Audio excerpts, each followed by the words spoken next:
5 hours, starting a little bit late in the day too, but like 5 hours of downtime. So what did you what's going on with you with Maple? What kind of player are you? Are you aiming for something specific? Tell me a little bit.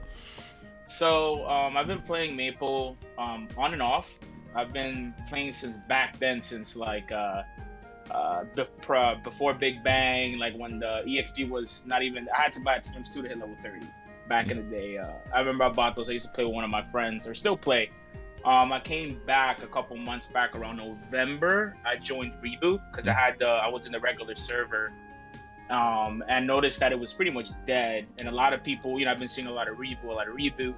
So my account's pretty new. So I started in November, made a couple characters. I did actually made an Adele, but it became a little bit boring. And then I wanted to do something a little different, so I made my Shadower. Funny enough, I'm actually waiting till Destiny. I'm trying to main a Buck. I don't know if you see. I've asked some questions in there, but my goal pretty much is to right now, with my Shadow or Buck, is kind of to learn the systems and kind of how everything works. Because you'll see that there's some stuff I'm missing. Like I don't have drop gear, I don't have vessel gear. I just have pretty much just damage gear. Because I wasn't aware before. It was kind of like get in, get strong, kill the boss, and keep it moving. Until I started seeing, looking at your videos, especially with the Legion and all that stuff. So I started working on my Legion the last couple of months, and kind of just waited on the Shadower, and just kind of wanted to learn the process and the system, so like that I could do it. Now, I wouldn't say I did it incorrectly, I guess in the wrong order, because I know you mentioned doing things a certain way to be efficient. So I could do it correctly on my Buck. But I definitely would like to get pretty much like hard Lucid, hard Will. I would like to get to back mage, but that takes some time. It takes a little bit of time, yeah. The way that Maple works, and the way that you kind of have to grind weeklies and all that. But that's pretty much the gist of it. So I have a lot. I'm coming in with a lot of questions. That's fine. Yeah. So let's clarify all of that, make sure that we have that clear. So what kind of do you have a kind of general weekly amount of time that you spend on the game? Can you make an estimate of that? Yeah, so normally right now, I would say if I could give it a time, because I don't like kind of check, I just kind of play. Yeah. I would say like 4 to 5 hours a day. Because I have the luxury of I actually take my computer at work and I'm able to do some stuff. So if I can't do the weeklies at night when I get home, I'll do them in the morning when I get to work, which is kind of funny to hear how you go to work to play Maple. But it happens more than you might think. There's always a bunch of people watching from work. Yeah. Right. So it helped me out a lot. So I pretty much do that. So I would say, if anything, 4 to 5, probably a little bit more depending on the day. Sometimes I put something on and I watch it, but 4 to 5 hours, I would say, an average would be around the ballpark. Okay, and you're good with totems, with the acquisition, and with using those regularly? Yeah, so I know I've been from your videos actually. I've been learning. I mean, I haven't been using my totem as efficient. The last couple of weeks. I kind of took a break a little bit. I play on and off. I'm just doing Ursus and Maple Tour, kind of getting my money up for my Buck. Yeah. Because I got a little bit burned out. Doing Legion, doing all those characters back to back. And then, because as soon as I hit November, I'm the type of person that once I have a goal in mind, I just try to get it done as fast as possible. That's my mistake.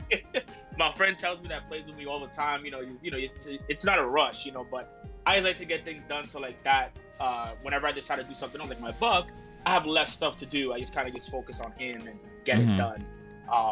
Get the foundation more secure so that you can work on building up. Exactly. Yeah, because my Shadower, I love my Shadower. He's a lot of fun, but I see him as kind of like my introduction to Reboot, kind of getting a trip because I could do CRA with him right now, build the 3 doors and stuff like that. I was trying to get to like Golix, and it's a little frustrating. I got my guild that definitely helps me, but I do want to take him out myself. You know what I mean? I don't like to. Sometimes it's kind of.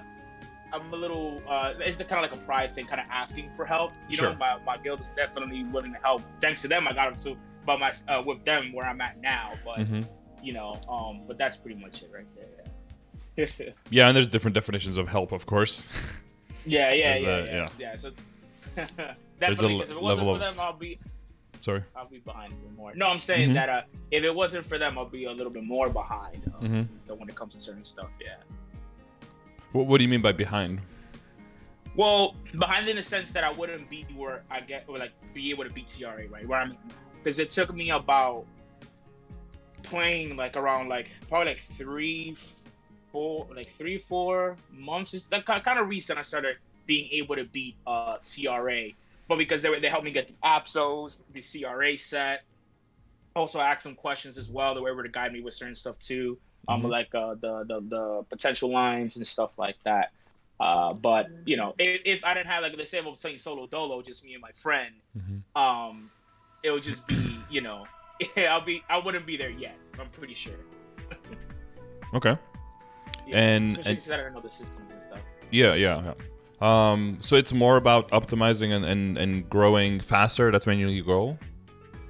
Yeah, because I'm pretty big on that. Yeah, it's pretty much as fast as possible. I know it's how I said, like, it takes time. I won't be able to do it right because then I'll get burned out. If I sit down and just play, get to a certain point, then I'm like, okay, now I'm tired of this. You know what I mean? Or I need a break, and that's what happened with Legion, especially Legion, because I keep hearing Legion is important. I'm like, you know what? I sat down and I made a character a day, and like I would say like in a month, I had it done. I was like, okay, I stopped with my Shadow. I got him to a certain point. I was just doing Monster Park, level him up. I got him to 240, just Monster Park. I didn't actually go in a map and fought anything. I just sat there, Monster Park, got the medal, and then just did a Legion. That's pretty much it. Yep. Yeah, I'm usually more of a advocate for balance between everything, and Legion is definitely a big part of it. And there can be events that sway your balance and make it so that, you know, just disproportionately spending time on Legion is just better, or disproportionately spending time on your main is just better, and then you can shift those priorities a little bit. But I'll always be an advocate of trying to balance out your time for the reason of not getting burned out, but also for the reason of efficiency, you know, because it's never the efficient way to go 100% on one thing and completely neglect everything else. That's just never the most efficient way, right? And the very easy explanation is, like, it's never efficient to go 100% IED and ignore all your other stats, right? That's just never how it works. And it's never 100% go for boss damage and ignore IED. It's always a combination of everything working together. So you can do that in, like, working on one thing for a week, working on another thing for a week, working on another thing for a week, or constantly working a little bit on everything and reprioritizing as events come out. That's usually what I advocate for. But my main focus is usually, you know, emphasizing what is fun for the player and trying to have that be the guiding tool of, you know, how can you make it so that the fun part, you know, stays the mainstay, and that everything else is kind of there in function of facilitating the fun part. But if you're so is what's fun for you is just going fast, or are there specific goals that you want to reach? Is there a specific, like, is Black Mage just like the thing eventually that you want to get to, and the sooner the better? Right. Yeah. So pretty much it's just how I play. Just in general, is how I kind of play, like, games, like other games as well. I kind of sit down and just get to it. But with Maple, at least with Maple, I'm learning. And I also play a little bit of Final Fantasy Online. It takes time. There's certain stuff I can't just rush and get it. You know, there's certain procedures, there's certain your time gates order. Yeah.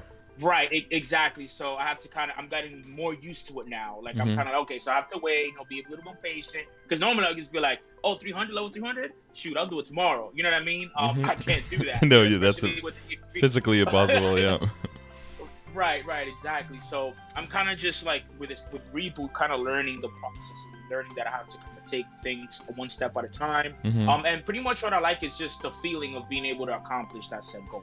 So when I was able to beat CRA, it was a really good feeling, because I was, oh God, I could do it by myself now. I don't have to be, you know, carried or helped by my guild. I don't have to ask anybody, because like I said, I'm not big on asking for help. I know, you know, it's needed just in general in life. Sometimes you need a little help. But it's just something that I'm like, I like to do things on my own. So if I'm able to kill CRA on my own, great. If I'm able to kill Will, or, you know, obviously those things you need some parties. I know some of those bosses you need a party, can't just go in there and solo it. But at least I'll be able to hold my weight. It's not just kind of standing there looking pretty and then doing all the damage, you know? Yeah. So you just to get your like definition of it clear. So if you get to like 240 and people get you, you know, they get you all the Abzo gear and they get you all the CRA gear, and then you go back to CRA and you solo it, that still gives you like that feeling of accomplishment, like I did it on my own. Sounds a little bit accusatory when I say it that way, but that's just to get to gauge where you're at. Yeah, I know what you mean, because of the fact that technically speaking, I didn't do it on my own. Well, I'm not saying that you have to. I'm just saying if that's...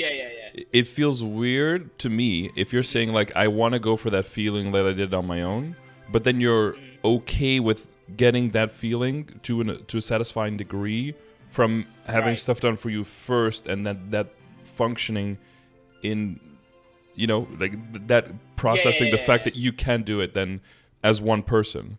I wonder if that's then really your goal, or is it your goal just to solo it? Right. I get what you're saying. It's a little bit. Yeah, I would say. Well, I'm just trying to, but I'm not trying to say like you're like a hypocrite or something. I'm just trying to see what you know, dig down and see what's actually like the motivation, so that we could use that as the foundation to see like how do I send you through this thing, because we can approach this game in a lot of different ways. It's because some people are just like, okay, you know, they say like I want to do it alone. They literally mean like I'm not going to party with anyone. I'm never going to like do anything with another person. I'm completely doing it solo. I don't think to me that's not exciting either. That's not fun at all.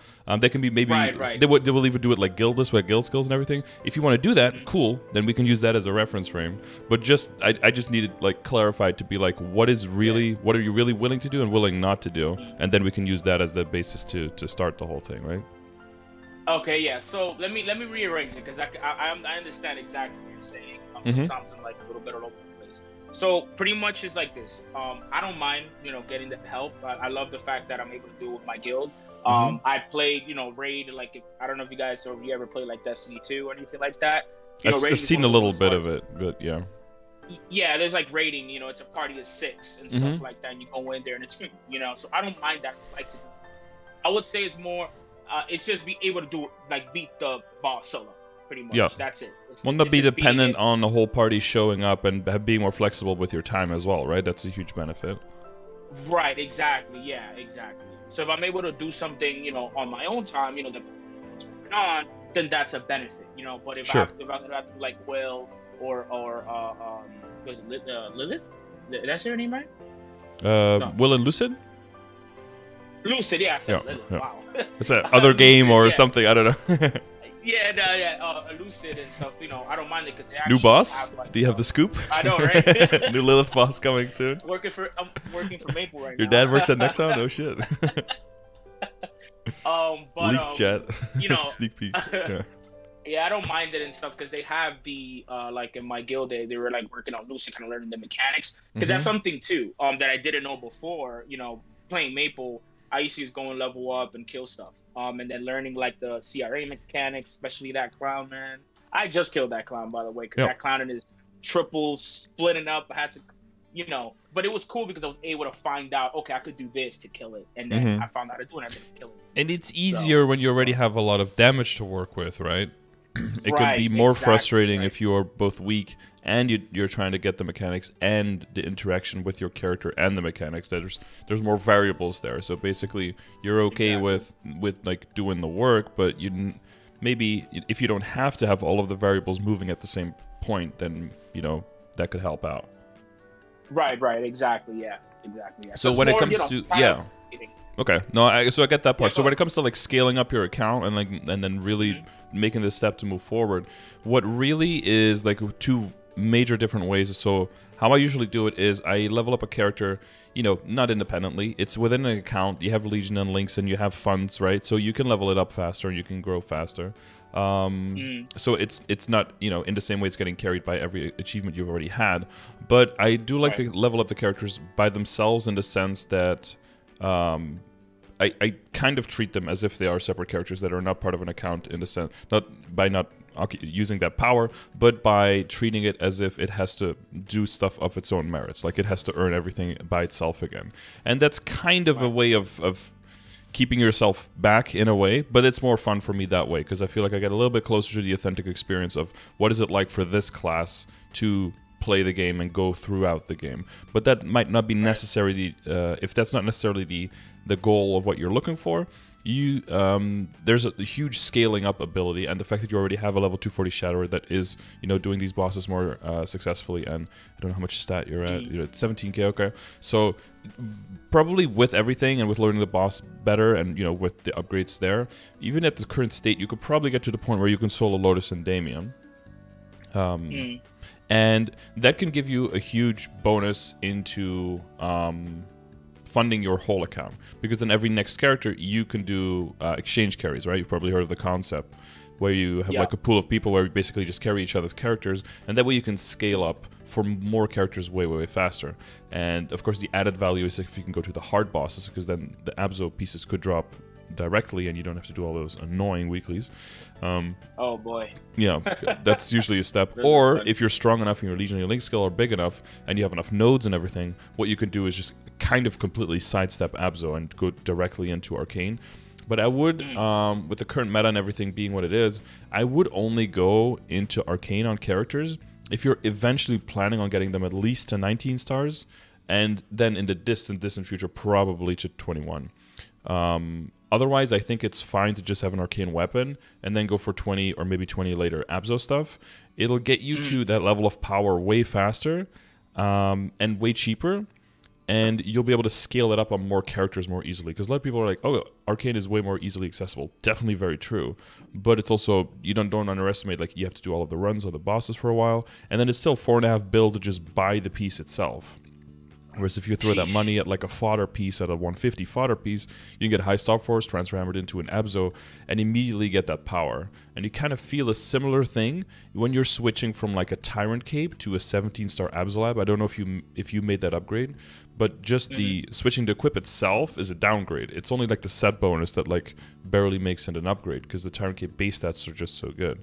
And it's kind of similar with going to Arcane. If you can get to a high Star Force Absolab pretty easily, and then switching down to an Arcane, and it's like, ooh.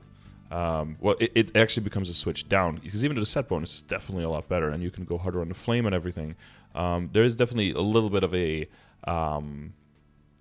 people just want to be purple, they just want to have all the purple stuff on. But it might not necessarily make you stronger. Yeah, some people go two-set. There are combinations that you can do for sure. But what I'm talking about in general is like having in your mind, like, those $ eyes of like, I have to go full purple or another, because that's the highest level equips. That can be worth it for you, but I would make sure that you're only doing that if you're willing to put in the hours and the long-term stock to be able to fund that to the point where you get that ROI on those pieces. And I think that's at least getting to 19 everything, but probably going beyond that eventually. Yeah. Okay. So then pretty much you're saying that it's just Arcane-wise would be just the weapon, right? Just the weapon, and then having the Abso and then the CRA stuff, and then starring it up.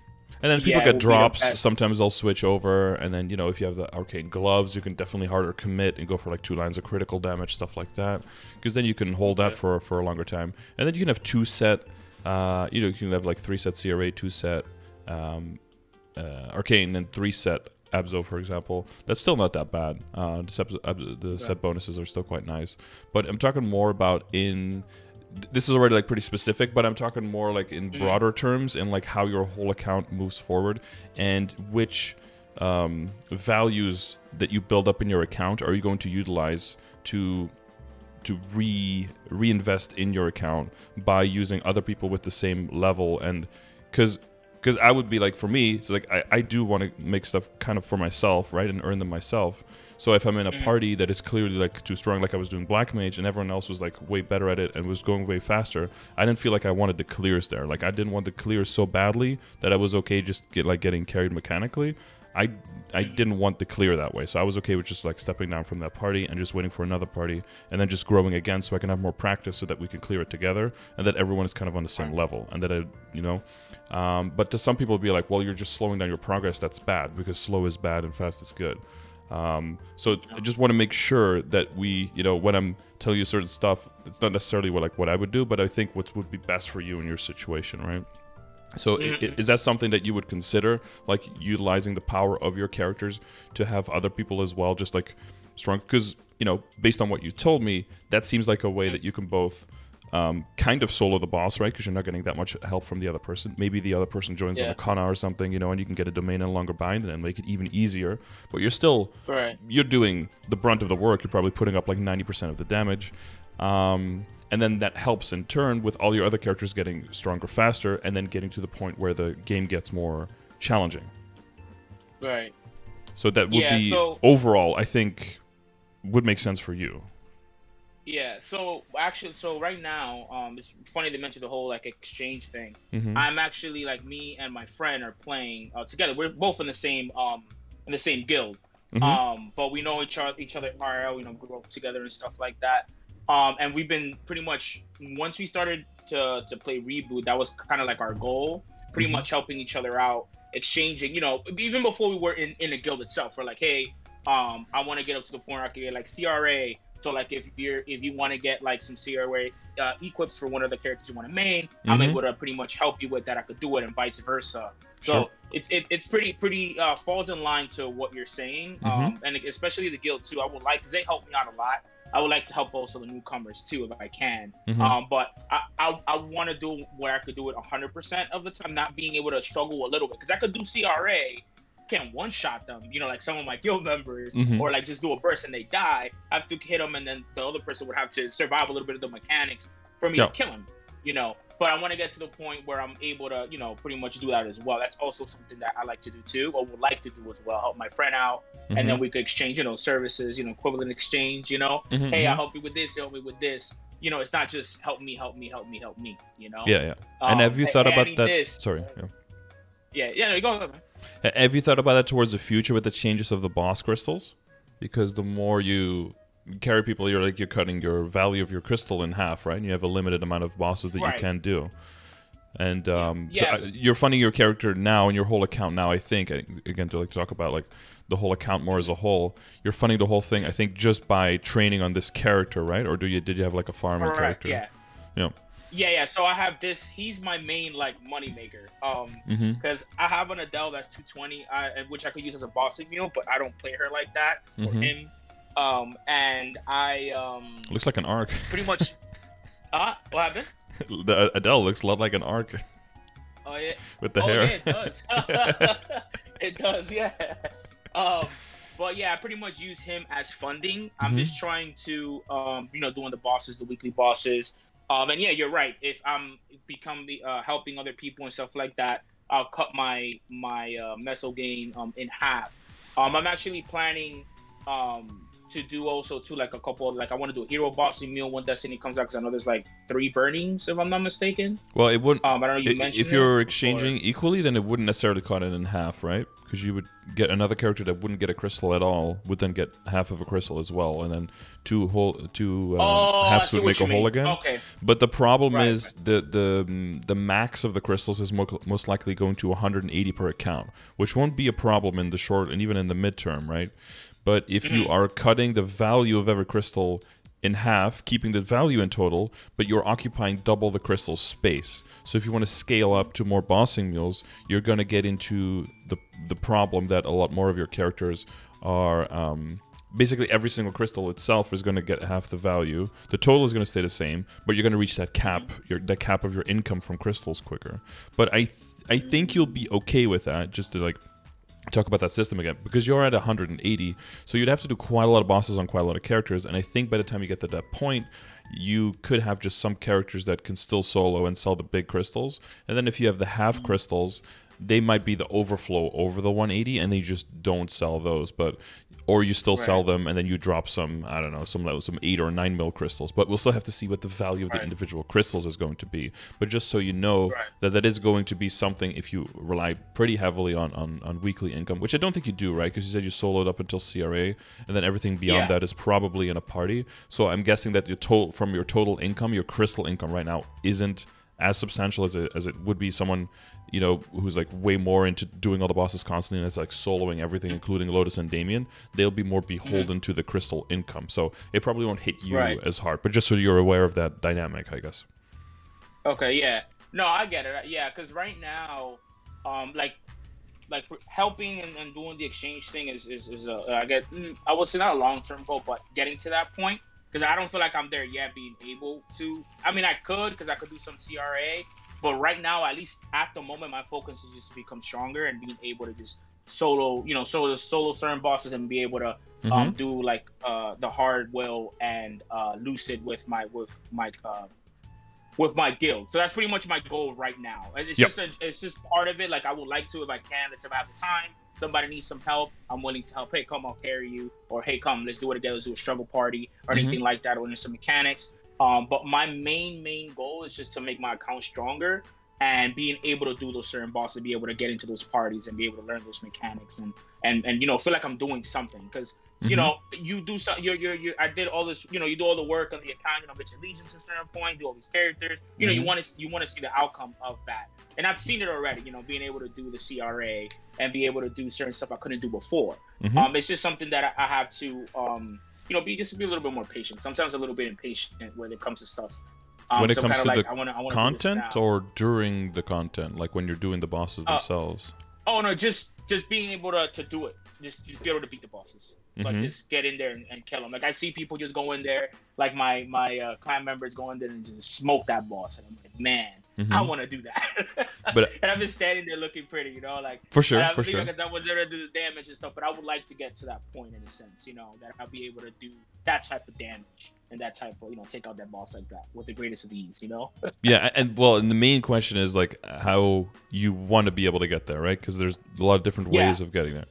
Because getting to CRA by, you know, wearing pencil gear and a Sweetwater weapon and doing a 30-minute run after like 60 attempted runs and then clearing it is for some people completely different levels of satisfaction as someone with like full Abzo and CRA gear and going in and, you know, trying when they're overtuned, or like, you know, mathematically overtuned for the content, and then being able to kill it. Some people will derive different levels of satisfaction out of that content there, and it comes down more to if you value whether you get it or how you got it, what has a bigger weight for you personally. But it seems like what you get is more valuable, the fact that you can do it, rather than how exactly you got there. That doesn't really matter, and actually the more efficient, probably the more the better for you. Exactly, yeah. Okay. It's just the goal at the end. Yeah, getting it. I know there's like a million different ways, especially from watching like other content of Maple, kind of learning a little bit. And I'm just like, there's so much different ways. But at the end of the day, if I'm able to get in there and be able to do it, that's pretty much getting it. Doesn't really affect me in any way. It's just being able to get there and be able to do it and get the result is pretty much what will satisfy me at the end of the day. Cool. All right, I think that sets up the scenario quite well. What would you I guess as one last question, I guess what makes you want to not continue with a Shadower and makes you move over? Is it just because like Buccaneer looks really cool and you just want to experience it, or is there specific Shadower stuff that we maybe can talk about that you can look into a bit more that maybe can, you know, rekindle the love a little bit or something? Yeah. Well, on one, Bucks look cool. You know, that's definitely. Yeah, that's undeniable. Sure. Yeah. Yeah. And I've actually used to play a Buck before. I've always been the type to I like, you know, like hand-to-hand combat, you know, characters. Sure. You know, like I normally play fighting games. Yeah. Okay. Yeah. So I play like Street Fighter, you know, all that stuff, and you know, Dragon Ball, and especially I know they took away the whole Super Saiyan thing, which is fine. Yeah. But I've always liked characters like that. But I also like that ninja, that assassin aesthetic. That's why I went to the Shadower. Have you seen the Shadower changes as well? Like how they are going to be changing? Yes. Yeah, because I did see. I was gonna ask you. I know that one of my gripes was that when you're doing when you're in a boss, you have to like, you know, press stuff for the Mexo explosion and then you know, cut it in for the Mexo explosion. That happens like automatic now, right? After the update, right? That's just automatic now, or it's still like similar? I did see I think it's similar because they I think from what I read in the developer notes is that they weren't really expecting it to be played like that. With like the weaving in, but that because people have been doing it for so long that they've turned it into a legitimate mechanic and actually made it easier to do now because they they didn't want to take away from that playstyle because had kind of come because the new identity of the Shadower, but made it a little bit easier with the types of coins and stuff that appear, and the amounts of hits and the priority on the targeting for the higher HP monsters and stuff like that. But the bigger change, I think, is to I don't know the names. Is like Sonic Blow or something, right? In the fact that you can like cancel out of it and then weave into other skills instead. And then if you cancel out of it quicker, it'll make it so that the cooldown doesn't go down as much. So you'll be able to, because that's notoriously a very hard skill to commit, right? Because it locks you in place for a while. And then you're just at the mercy of the Vellum tails, right? One of the, because way in the, I don't know how long ago this is now, but I did like with Deboki on his Shadow, where we went through his account, basically did like a progression like this, and got him from basically just getting rolled by Vellum to actually getting pretty far and getting over half HP, and then I think in a few attempts he actually managed to kill it. But one of the main things we kind of did was overemphasize the boost nodes and kind of go away from Sonic Blow, as cool as it is, because every time he pressed it he just died. And that's demotivating, and it's and as you get better at the boss and you see the holes in the defense more and you see the opportunities, then you can use that skill, definitely, but you have to have more experience and you have to just be you have to have more confidence in yourself, but also that confidence comes just from understanding and just seeing the patterns of the boss and knowing when you have the frames and when you don't. And really the only way of doing, you can watch like hundreds of videos, you have to go in and get the physical feedback, and that has to get into your muscle memory. And Vellum pops up and you don't see a tail and you're like, oh, he's fireballing, boom, you can use a skill. And after a while, you just figure that out, and if you immediately see a tail, it's like, oh well, he's going to go down again, so I don't want to use a skill that does damage over time. I only want to do instant hits, maybe debuff, stuff like that. It's funny because that you say that, because yesterday I actually tried Vellum because he's the only one I haven't killed yet, and his tails came in and said, hey, what's up, man, you're dead. Exactly. I'm trying to dodge, and then I did the attack, and I'm like, oh, and I'm like, President, I was like, no, I'm like, damn. And then you get a little bit further, and then the snot starts raining from the sky, and then exactly. And then you have the AoEs and the raining and the tails and the rocks, right? And then you have to try to weave between all of that. Yeah. So it's just like because I like my Shadow. I don't dislike. It's not like I'm not because I know the changes look pretty cool. Was it Shadows? They changed a couple stuff, which is pretty cool. I just like the honestly the aesthetic, and I've seen a lot of gameplay from the Buck, and it's just what it stands for is what I like. Sure. I've been asking questions about the Buck too, because one thing that like when it comes to time efficiency is that I don't want to get it. Like for example, I put a lot of time into the Shadow. Exactly. You want to capitalize on that for sure. Exactly. And then if I jump, let's say, and start, fresh, pretty, because you can't move items in Reboot. You gotta start from fresh, even though you can fund the character, but gotta start from fresh. Because something that I had a habit of back in the regular server is that character hopping.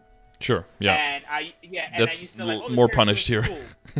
Yeah, exactly. Oh, this character's cool. Let me do him because he looks cool. And then, okay, I'm tired now. Let me go do this. So that's something that I'm trying to. I know I can't do a reboot. Like I was like, I can't do this in Reboot, like at all. Yeah. Because I saw all the time I put in the Shadower, and if I take the time, to do it on my Buck, I'm like, you ain't going nowhere. Like that's it. It's the Buck, and that's it. Like I don't care what comes out after this. It could be a class that blinks and everything dies. What if Mojang comes out the monk? Oh, I know what you're talking about. The monk one, right? I have seen him. No, I'm not changing. Not? Okay. I'm making the commitment to myself that if I decide to. That's one of the main reasons why Legion is so good, is because it is basically like funding all of your characters at once in Reboot, right? Because that is movable funding, moving your links and moving your Legion and optimizing it for the character that you're on. And that's really the only way that we can do that. And that is one of the reasons why Legion is so important, because so that switching isn't as punished. But yeah, the further you go, the more it is punished, because you have to start completely from scratch with nodes, which is a huge tax. And of course, you have to start from scratch again for arcane symbols. And there's always events going on, but it's a huge time gate, so you cannot scale up quite as quickly. But the further you take your first character, the quicker you can have all the other characters follow up, of course. Yeah, exactly. Yeah, so that's why I was just like, I was talking to my friend, and I'm like, yeah, I think I'm gonna go into the Buck, because like I said, I do love my Shadower. I know that it has a couple some of the stuff they're changing because I am gonna play him in Destiny. Especially since he's able to kill like CRA and stuff. I'm definitely will hop on him, do the bosses, for the Monster Crystal income. So it's not like I'm just gonna drop him off and leave him there. No, and you shouldn't do that because it's free money sitting right there. Yeah. Exactly. Yeah, and then he's in a good spot that if in the event that I decide to, let's say, go back in any way, like let's say go back to the Shadow, my Shadow is pretty in a good spot. Because it's between them, yeah. And if I decide, okay, now I'm gonna kind of go back. Let's say I get him to 220, the Buck or 230. I'm kind of like, I want to go back to my Shadow. My Shadow is still chilling, Yep, for sure. But I'm not trying to like hop around because it was a really bad habit I had. Yeah, no, I get that. When I was younger. Yeah, I get that part. Yeah, so I was pretty bad at it, and I was just like, you know what, if I want, or too good at it.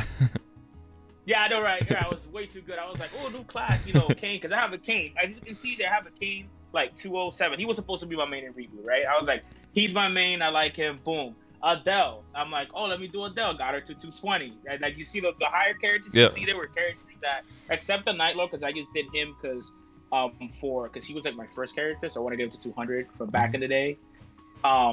But yeah, so like, oh look, Dawn Warrior. Oh, I thought he was cool, 176. But that was just me also working on Legion. I was like, me doing this still helps my Legion.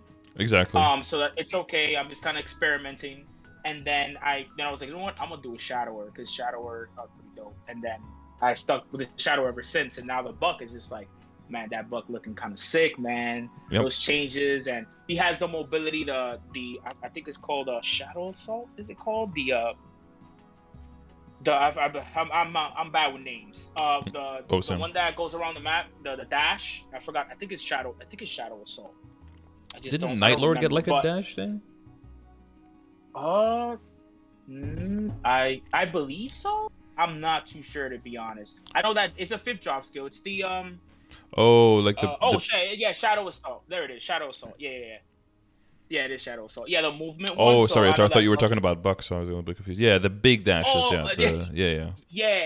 I know that Bucks have something like that, which is that serpent one. That's very similar. Exactly. It has similar aspects that I liked from my Shadow and the Buck, including with the other stuff that I like as well. Like that Lord of the Deep, I think is cool. I like aesthetically pleasing stuff. Like when I see it, that I'm like, yo, that looks sick.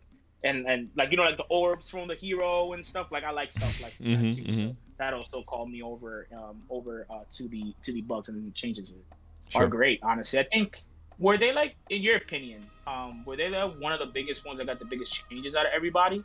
Buccaneer? Because they're like completely different. Yeah, the Buccaneer. Yeah, it's basically a new class. I mean, they said like all of the work that they put in for the reworks for the explorers was about the same amount of time they would spend on, I think, on creating 4 completely new classes. They said 3 or 4 completely new classes, and I imagine that most of that, and pretty much almost one whole new class of that, is probably how the Buccaneer works. I mean, they have the 5th job and they have the kit and like the theming already, so that's like a lot of the work done. But then you have to make everything fit in that, so that's still a lot of work in developing and whatever kind of QA they actually do. Who knows what they actually do? But you think a Buck will fight Black Mage? For sure. I mean, they are fighting it now.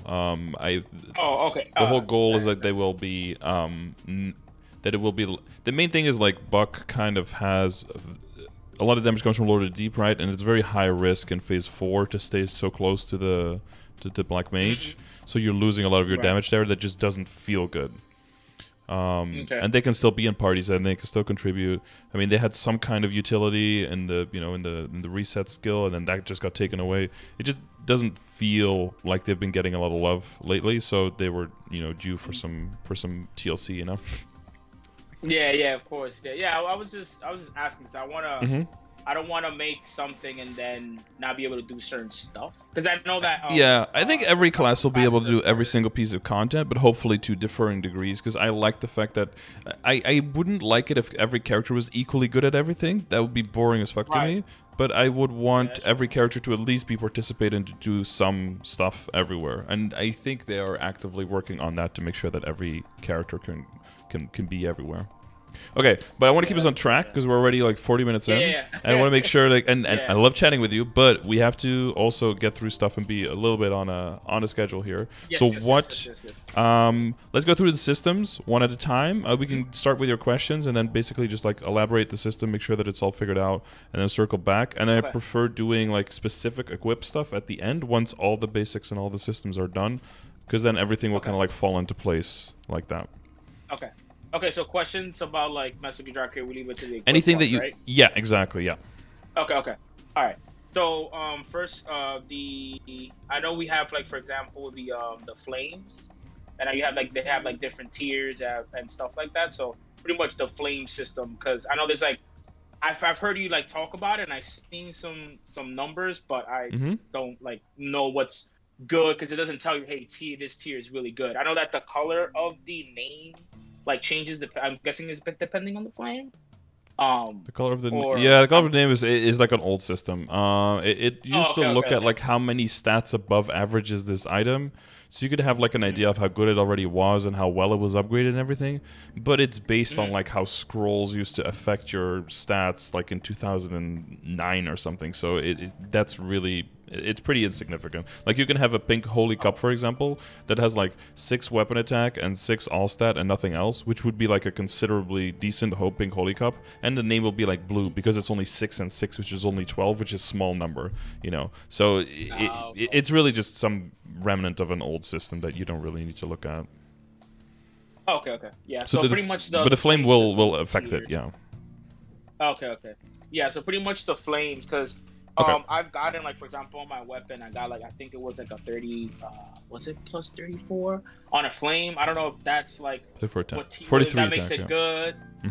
Yeah, and stuff like that. So pretty much the flame system. So I have a YouTube video on this where I basically, if you get through the whole video, you'll be able to tell on any equip if the flame is acceptable for you, if you need to work on it, or if it's really godly. So I would definitely say double check the video. Here, I'll link it to you in Discord as well. The TLDR is basically that every single thing in the game is constantly moving, right? Stats are always being added here from all different sources, but we can have a general idea of where your stats roughly will be based on what you can have access to. Like we can infer that if you are level 210, you're probably not going to be running around with 21 or 22 star gear, right? Which means that you will have a certain balance of percentage stat, because your potentials will be at a certain level, of flat stat because you will have a certain amount of arcane power, you'll have a certain amount, right? It's all, you know, it's within a range, right? So we can kind of predict where you're going to be. And based on that range and based on the balance of all of these stats, we can predict how valuable a flame is going to be for you. And we know based on the mathematics, you know, from Korea that we're kind of inferring, but have proved to be probably pretty accurate.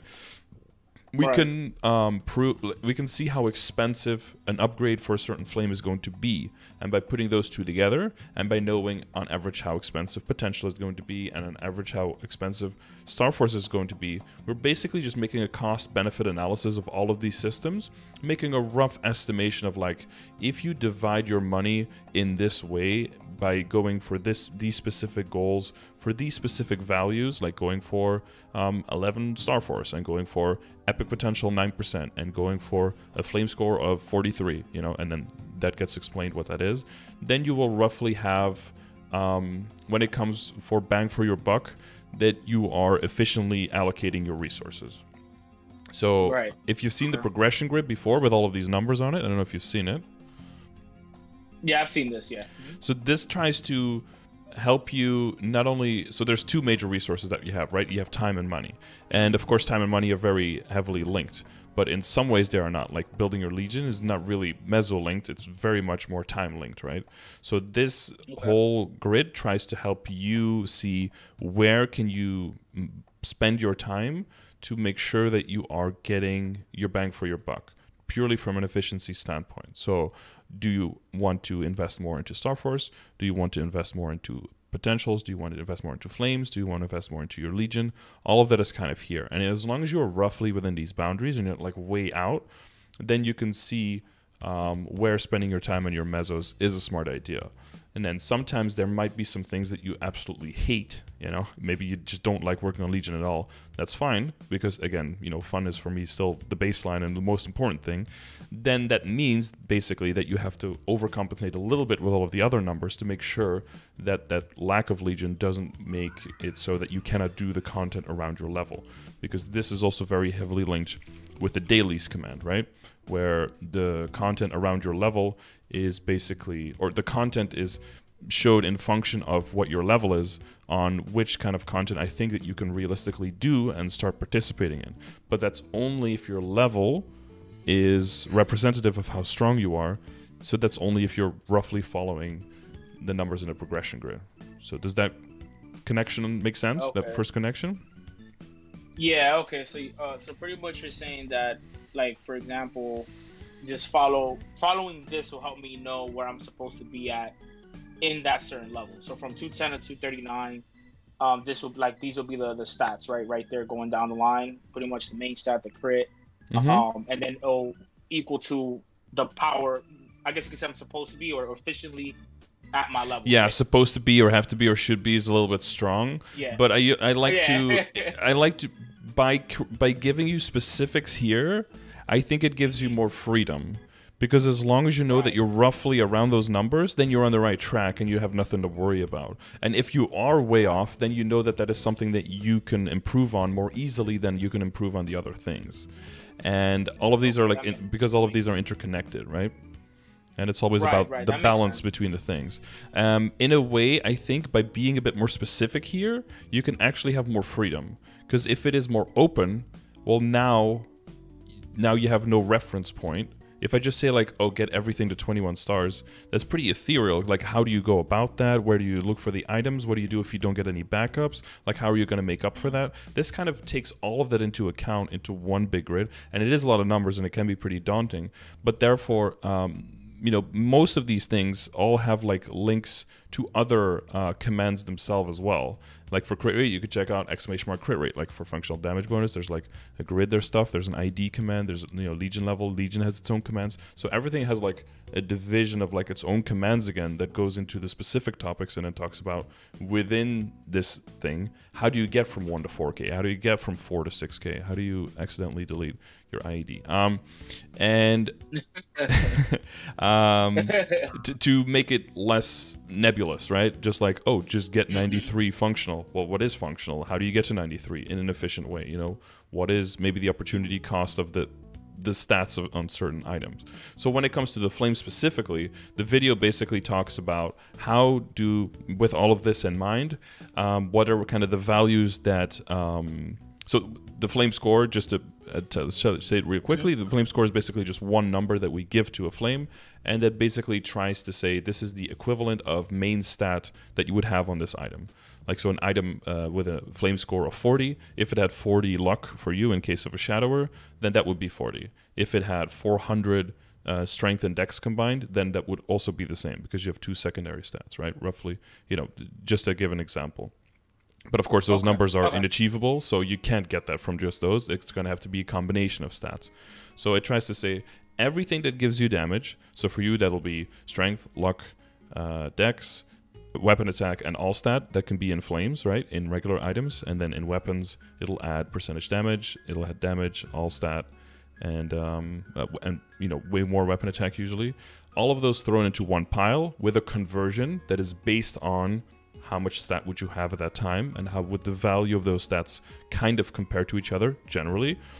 That is thrown into one pile, into one number, and then that is mirrored to this grid based on what type of item it is, whether it has advantage or non-advantage. It's usually like items that are GMS exclusive and that are not from KMS. A lot of those items don't have advantage, so you have to have like a little bit of a different, because you can see the numbers get really different here. And if you put the same standards on, remember, like, the main line here is efficiency, right? How can you get more bang for your buck? And if you would set the same standards, you would be wildly inefficient, because you would, especially once you get to the higher end here, you would be spending trillions to get like a fraction of the upgrade. It doesn't make any sense. So that's why they're specifically separate. And then weapons are separate as well, because the main thing here is the weapon attack and the magic attack is in itself not as valuable on regular items because the tier of the flame roll is basically just 1-to-1. So like the highest possible tier on a powerful flame is tier 6, and it's just 1 attack per tier, so it would be 6 attack, right? Which means that it doesn't outscale a big chunk of stat, because that could be like 40 or 50 or 60, which you've probably seen, or like 100 if it's like a compound of double stats. So it doesn't represent such a big chunk. But on a weapon, the tiers are a percentage of the base attack of your weapon. And like on an arcane, a tier 6 is roughly 50% of the weapon's base attack. So it could represent like 160 weapon attack or something. And because of weapon attack being more valuable than stat, even in the end game, and the calculator goes into that, it's roughly like 3 stat per 1 attack. So a 160 attack flame is like 480 flame score, which, you know, if you look at the numbers here, is like 4 or 5 items as flame score in the late game on one single piece.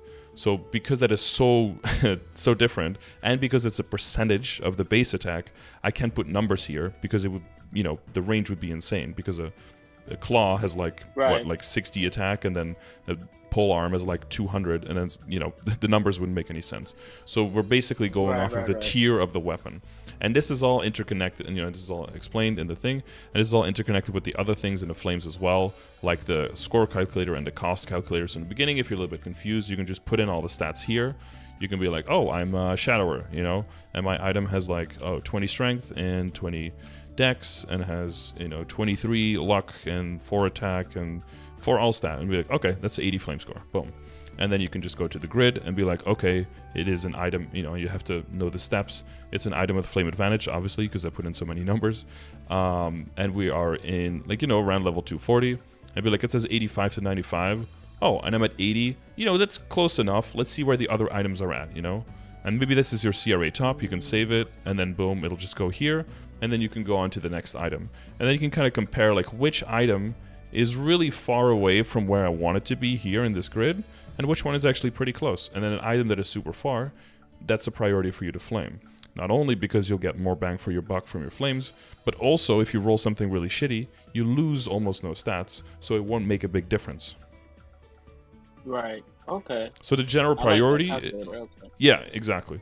And then the second part that you can do, and this is when you get more into it, and basically when you start buying flames, because in the beginning I would say don't buy flames. Just use the ones that you get from bosses, from events and all that, and just slowly work your way up. Because a lot of the items are going to be moving around. When you transfer hammer, you don't take your flame with you, so the flame is not really a resource that moves on very easily as well. So I would mainly work on flames in the general priority of weapon first, and then high level flame advantage items that you keep for a long time, which is mostly just Abzo, and then right under that is the CRA stuff, and then there's the pink holy cup, you know, 160, 150, 140, and then it's everything else basically. But you'll be, all of your flames will basically be committed to those top categories. And this is the so this is then the calculator to see how much it's going to cost.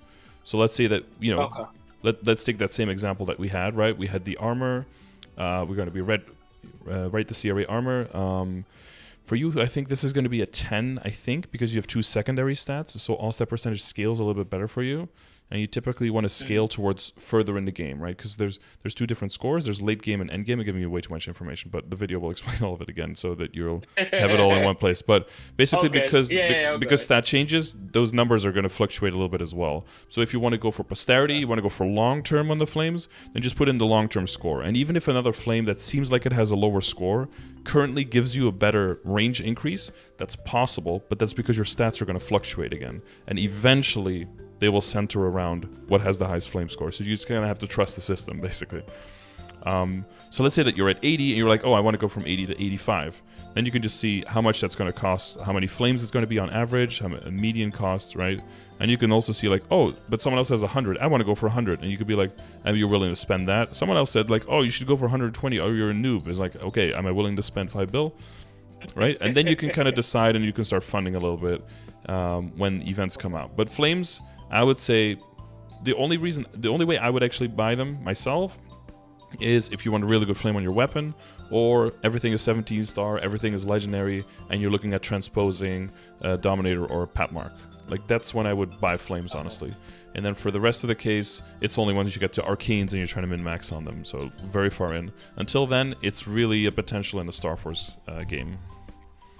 Okay, all right. So then I would say then flame. Okay, I'll bookmark those things to whenever I get flames to kind of have a rough idea where it's at. And then from what you're telling me, then at least for now, we'll focus on those two, which is the Star Forcing and the potential, and then flame as I pretty much go.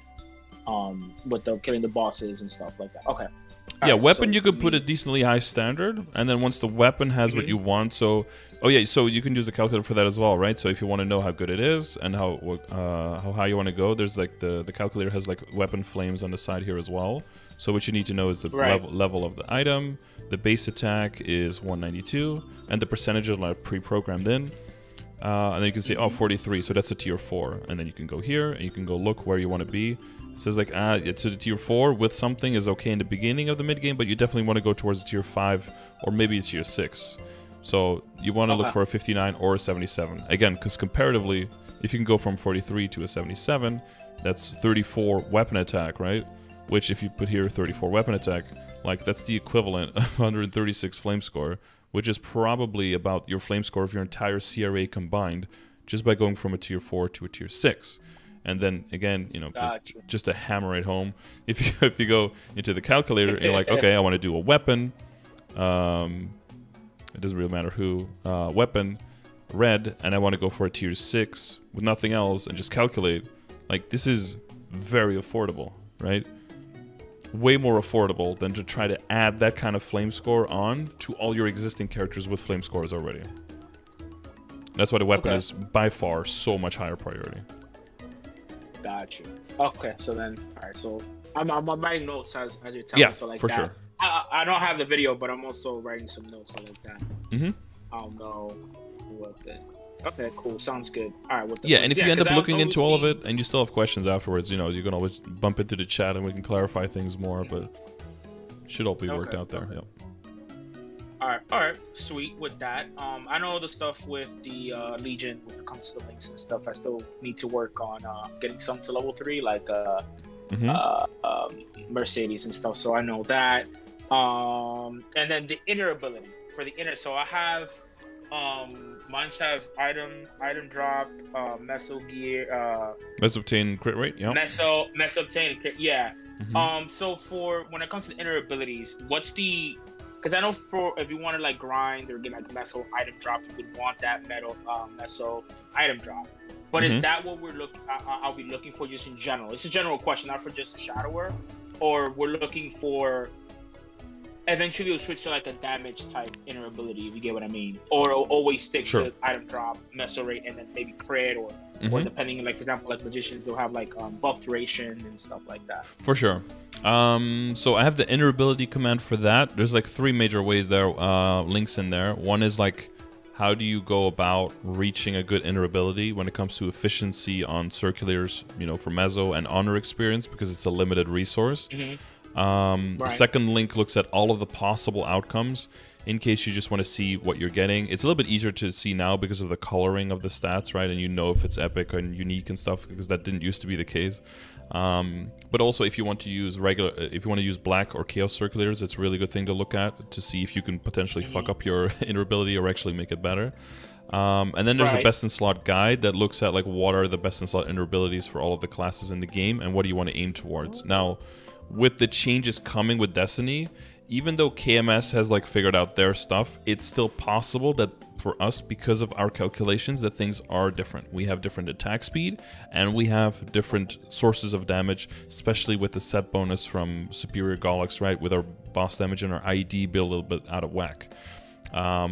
Which can mean that the subtle differences in like, do you take 10% boss and 8% damage to debuffed, or do you take 21 weapon attack, that can shift a little bit compared to KMS. So we will have to test with that a little bit. That's why I would kind of advise against trying to settle on a hardcore inner ability at this point, because there's still possible moving stuff around. And that's why I'm constantly like gathering feedback as well, and hoping that we can get enough ears, eyes and ears everywhere, to make sure that we can get all the information. Because Okay, okay. That can still move. But the general, like, what you want to aim for is here. The main thing to look for is attack speed. If you need attack speed on your inner ability to hit the highest cap attack speed, that is mostly the most important thing. It is not because you attack way faster, because you don't. It is because you just attack just a little bit faster that will allow you to move around more smoothly in the boss fight and survive better. Mainly. So when it comes to bossing and min-maxing, knowing the rhythm of how fast you attack will help you figure out how you can move around and what is safe and what is not safe. So when it comes to attack speed, that is probably something people want to lock in early. And if you don't need attack speed, then it's basically always take Meso-Obtain, because it is just going to pay in dividends. In your situation, where you have it on, you know, the epic line, and your character is probably going to be on hiatus for a while, I would probably not do too much with the inner ability whatsoever and would just keep it. One of the things that is changing as well with Shadower, though, is that they're moving around the critical rate, right, to make it just a static, flat amount all the time to make it more reliable. Yeah. So it is possible that the top line becomes completely useless, but I would just kind of put this on hold and just wait for the Buccaneer and do all the Buccaneer stuff. And then if you want to go back to the Shadower, then, you know, by then people will have figured out some more stuff, right, around the inner ability and what it should be. And then you can probably recheck the command and see if stuff hasn't moved around and then commit to that. But if you really want to commit to a good inner ability, you will need a huge chunk of honor experience. So there is a little bit of a time gate there. You have to do bosses for a while. You might have to buy honor experience from the dojo shop, maybe from the event store, just to supplement that resource. So you don't have to buy all of it with Meso, but so that you can use that resource what it's used for. Right. Okay. Sense, all right. yeah. Sounds good. Yeah, because I took the charts down so I could bookmark all of those. So like that, I have them. Okay, that makes a lot of sense. Yeah. Yeah, I think for Buck it'll probably be just Meso. If you know that you're committing to the character for a decent amount of time and you're leveling at least to like 240, or, you know, for 240 to 50, that's the goal. Then Meso-Obtain, you can never go wrong with it. Even if it's 18 or 19%, like who cares about the few percent? It'll pay back in dividends. So that's a good investment. And whatever's in roll 2 or 3, like who cares? If one has drop rate, that's cool. But if they have nothing, that's fine too. Just save honor and move, because eventually you're gonna need that honor. So you don't want to spend too much early on trying to get a little bit of drop and a little bit of Meso, if that's gonna, you know, gate you from like a few months of honor experience gathering to be able to go to your final inner ability, you know. Okay, that makes sense. Okay, cool. Then am I missing any other? Let me see. This flame inner ability. Then I have the equip stuff. Oh, actually, real quick with the hyper stats. Sure. When it comes to the hyper stats, I know that you know, you have different presets, but the focus would be like ignore defense, IED, boss damage. Like what would be the to go for in a sense? You know what I mean? Yeah. I was working on a new, but I haven't really published it anywhere yet. I'm basically working on it here. So you have a bossing and a mobbing preset, right? So this is basically the general priority for the stuff, I would say. Because you haven't scrolled down, so I don't know exactly where you're at with Arcane Power and maybe EXP and damage to normal monsters one, because you can scroll down, right? And there's more there. Yeah. Oh, I don't have none on that. Nothing. Okay. So from the current picture, I would say the luck is too high because of the efficiency of luck is low, because it is a final luck. It doesn't get multiplied by your stats. It's the same kind of luck as you get from your symbols. So it doesn't scale as well. So those points would be better in this situation if this is your bossing setup, right? Because of the IED and everything you have.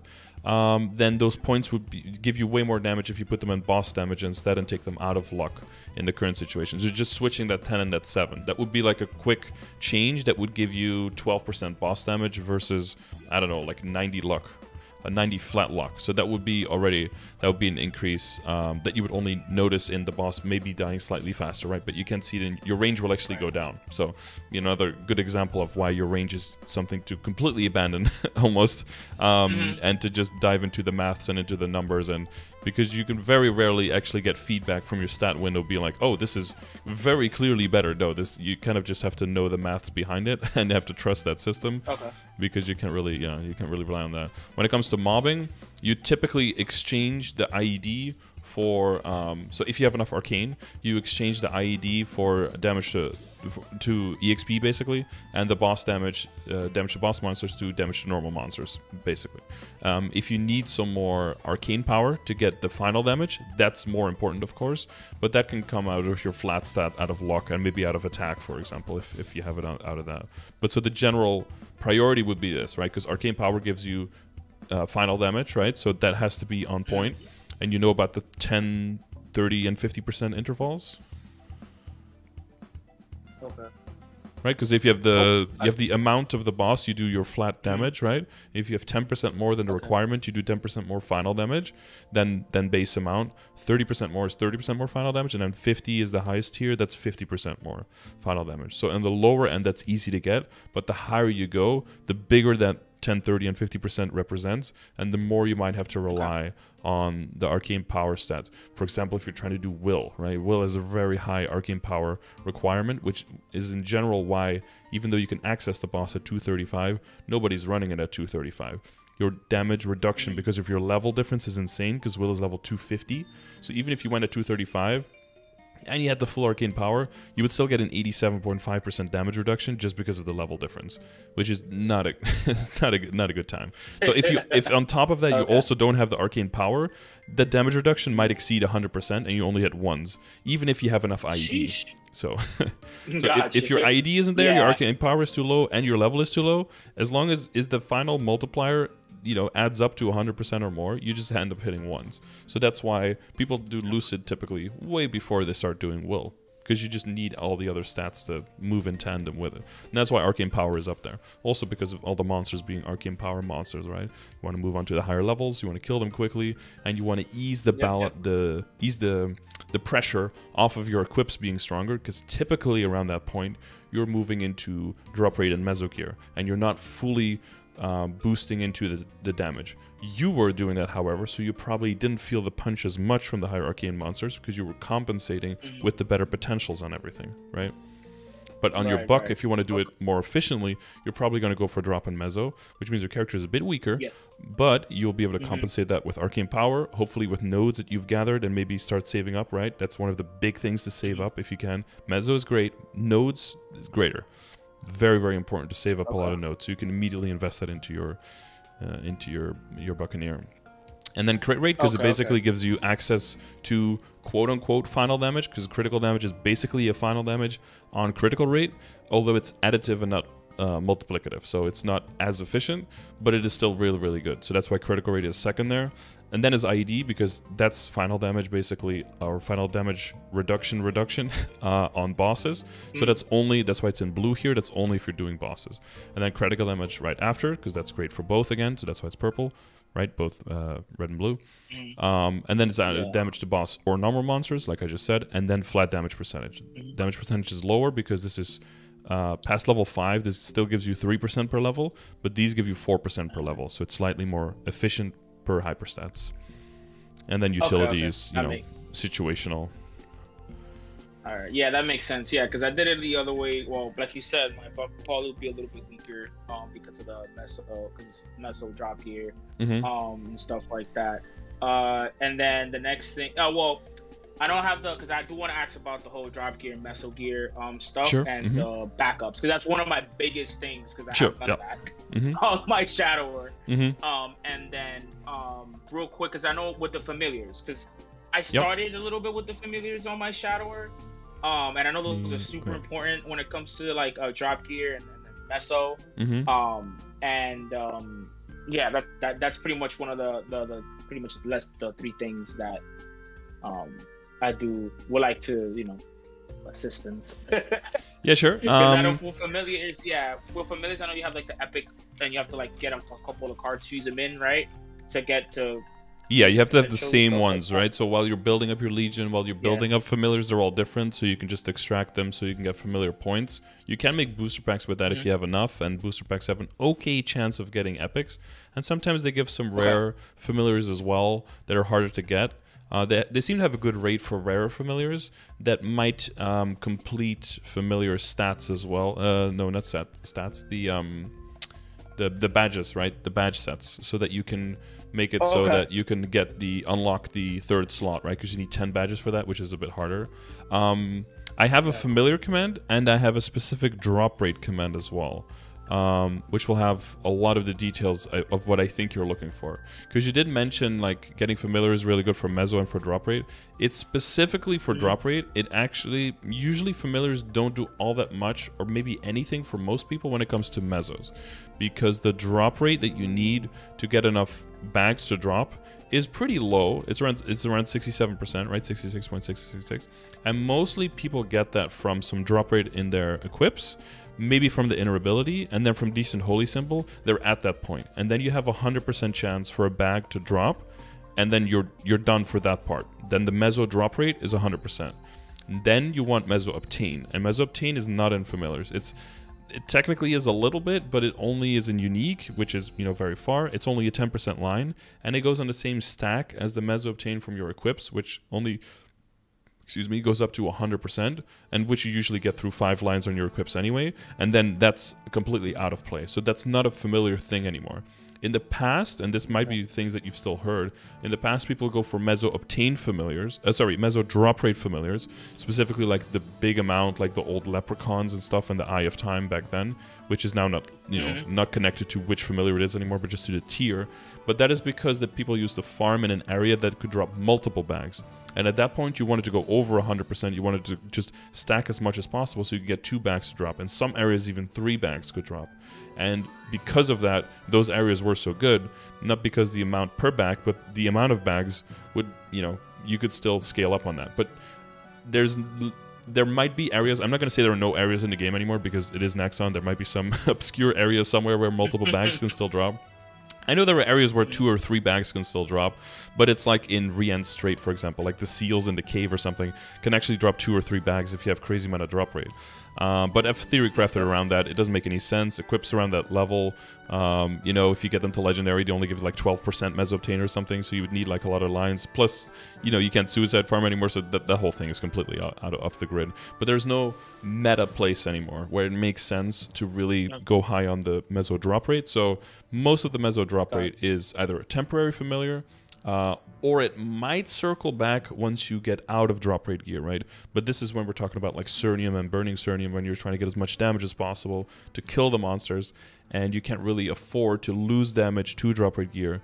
And then you might want to get meso drop rate then. So, you know, if you get one, hold on to it, but it might not come into play until much later to make sure that you can get a bag to drop from every monster. Yeah, so it's mostly, and that's all explained in the drop rate, like the difference between meso obtain, meso drop rate, and item drop rate, and how in familiars the meso drop rate and the item drop rate is split, and in the other sources it's not, and then how to prioritize. So mainly, it's got like the goal in it, where basically you try to go for 5 lines of meso, 4 lines of drop, because you can have 9 accessories with lines, and that's basically where's that part here. So this is basically like the meat of the whole thing. Like this is what you want to aim for, but it has a bunch more information on like stacking, what stacks with what are the maxes, where do you get your sources from, what is a realistic setup scenario, and that kind of stuff. And familiars. So this shows... So yeah, go ahead. No, you go ahead. No, I was saying that this shows, because actually that was gonna be one of my questions. Like I know it says 5 lines of 20%, so you need that will go all in your accessories, right? Yep. Oh, okay. That's okay. So this is really once you know that you're going to be playing long enough to cash in. I would not advise this for the Shadower, right? At least not right now. It doesn't make much sense unless your goal is to, in the next like 2 months, go super hard on the Shadower, like grind your ass off, throw totems in, you have like Legion coupons, like go crazy, and basically get it to like 250 or 255 at least, and just make billions upon billions of money to prep for the Buccaneer. If that's your goal, then I would say, you know, if you don't have meso and drop rate gear yet, that's top priority right now. Because you're going to be killing monsters, and you're going to be killing them still, even with the weaker drop and meso gear stuff, but you will be getting so much more utility, so much more money from the same amount of time invested, that it'll be worth your investment. You'll make that money back easily. So it depends on how much efficiency you're going to put into, or how much effort you're going to be putting into the character. Okay. Yeah, because I'm just gonna. That's the reason why, because I know waiting to, because I'll do all of that. I'm planning just to do it on the buck itself, because where my shadow is at right now, like you said, Yeah. doesn't make too much sense right now. And since I'm starting my buck from fresh, I'll be able to explore the systems a lot better and learn them. That's one of the also something that will benefit me from making the buck as well, is kind of learning those systems a little bit better. Because my shadow, I just kind of flew through. I was like, yeah, let me just do all of this, and I'm like, wait, what do I do now? You know, it feels also if you spend a lot of time reading up, you could have already just been doing it as well, and then you probably don't make any insane mistakes in the beginning. You know, you can fine-tune things a little bit, which is this right now, just fine-tuning the process a little bit, but it doesn't mean that you have to, you know, go to Maple School first and take like 3 months of classes to figure out how the game works, and then go into efficiency mode. You got to get started and kind of learn as you go. Yeah. Right. Yeah, that's one of the things that my buck is there for. I know we're almost out of time. How much time do we have left? We got about 15 minutes left. Okay. Yeah. So one thing I will definitely say, like, and this is going to be, this is going to permeate throughout all of the equip stuff. Basically, is have you seen my my transfer hammer video? Correct. No. So it talks about transfer hammering and transposing. This is probably I should probably make this one more. Oh, it doesn't automatically link like that. I don't know. You're of the internet, right? You can figure out how to get there. This video, I don't know. It should be like mandatory, I guess, on the intro or something, because this will save you literally billions, probably tens of billions throughout playing this game, just because of having the understanding how Transfer Hammer works and what it can do for you. You will see the potential, and not like the actual potential. That term has been co-opted now, but like the capacity of an item immediately when you get it, once you understand the whole Transfer Hammer system, because you will find a random, like if you find a level 30 archer top that's unique, you know, and you know how Transfer Hammer works. That item is essentially like 100% epic potential scroll for anything up until Absolab, just because of transfer hammering. That's how you see that item. But if you don't know how transfer hammer works, and you know, you very rarely get equips for other stats, but say that is for other jobs, and say that you are not that job of that item, you will just see it as like, oh my god, unique. This could have been amazing because it's like yellow and shiny, so it's probably good. But it's not my class, so I guess it's garbage, so I get rid of it. And with how limited your access is to potential scrolls and to epic potential scrolls, and how much people want to have those things when maybe they, you know, it's not super necessary, but how easily you can get damage out of it so early on, just having that knowledge of like, oh, I can definitely hold on to this, just transfer hammer it over to different items that, you know, you can go to an overall, you can go to another classes, same type item, and eventually it'll just go into CRA, and then it might go into Abzo or something. Okay. That having that knowledge from the beginning saves you so much money, and the main reason that I mention it is because when it comes to Absolab stuff, once you go further, it goes into safeguarding a lot. Safeguarding is extremely expensive, and if you can avoid having to safeguard, you know, most people avoid it not because they can, but because, you know, they YOLO it, and then they end up paying the price eventually. You want to be able to avoid it with a plan. And that means getting the level 150 gear that is very easy to get a bunch of it, wait for the correct event, and then, you know, Star Force it up, and then get it to the sweet spots, transfer it over into the Abzo, and then just finish it off on Abzo. And that on average saves you about 600 mil per Abzo equip, just doing it this way, which means that if you're already upgraded into potential like you are, now you're stuck doing well, you don't have to safeguard. I would advise to. You don't have to, of course, if you don't want to, but then you have to do those weeklies for backups, and, you know, to varying satisfaction of players. That will be something that kind of now railroads you into having to do it this way, whereas in the beginning, something that you can definitely do with the Buccaneer, the other knuckle guy, having that whole plan from the get-go and planning out which items you're going to do allows you to also look at events and see like, oh, there's a 30% off coming. I got to get some 150 gear. and I gotta allocate some money to that. Okay, bump them up to 15 stars, blow up 4 or 5 of the items. Who cares, right? They're just disposable. They're just fodder. That's great. And then you can just, slowly work on the Abzo. You can already work on the flames, because if you, see the whole video, you understand that the flames don't get overwritten when you transfer hammer, so you can already flame the Abzos ahead of time, even if you have the pieces. Wait for 5, 10, 15, get them up to 16, transfer, up to 16 again, safeguard the last star, and Bob's your uncle. And then you can really start hammering down the Abzos, but you can get to the finish line so much more efficiently, so much more cheaper. Cheaper. Okay. Yeah. Yeah, that makes a lot of sense. Yeah, because one of the things that I was trying to figure out, because I just went and got the Abso gear. I didn't transfer anything. Like my cape to 17 star, because of the last event they have the 17 star scroll, and I just slapped it on there. And then the other ones are just 11. And I know you mentioned that to put it at 11 at one of the progressions or something like that. It's not very good to do it, but I was kind of like YOLO, and I was like, you know what, I need them to just do it, and I just did it that one day. I think we had like some percent off when it comes to potential. I think it was it was a 30% off. Star Force, something like that. Yeah, that's pretty much what it was. So no, and I totally get it. And for your first playthrough, it makes sense.